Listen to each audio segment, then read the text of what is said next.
I think my party, the Democratic Party, the party of the people, ought to say from this day forward, we will never take a dime from a Washington lobbyist. We do not do business with these insiders. We're going to give the power in this government back to the people.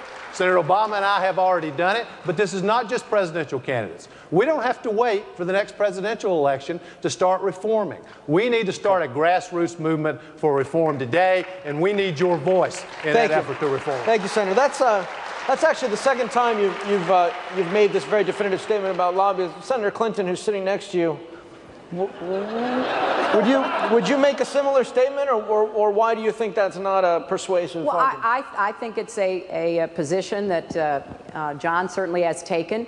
I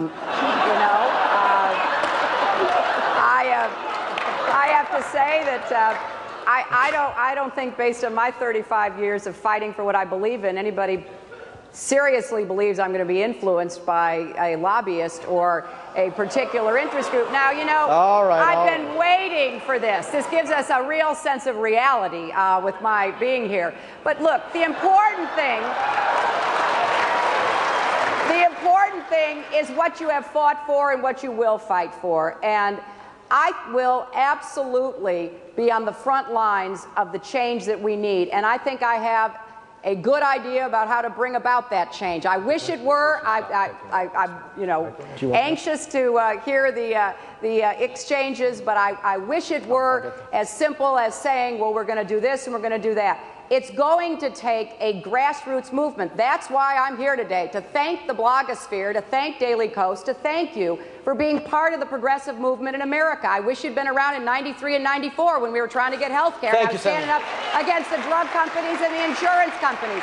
So that's what we need, and that's what we're going to have. I look forward to working with you when I'm the nominee and the president. Senator Edwards has really a very straightforward question here, which is, will you continue to take money from lobbyists? Yes, or will you take his position? I will, because a lot of those lobbyists, whether you like it or not, represent real Americans. They actually do. They represent nurses. They represent, social workers. They represent corporations that employ a lot of people.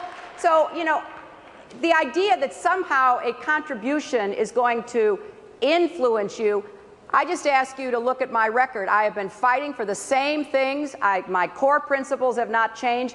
But I do want to be the president for everybody. And I want to represent the entire country, and that is what I'm aiming to do in my campaign. Thank you. Senator Edwards. If you have any question about whether Washington lobbyists have disproportionate influence, too much influence, how many people in this room have a Washington lobbyist working for you?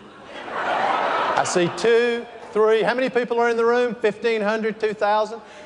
You are not represented by Washington lobbyists. We need to cut these people off. That's what we need to do.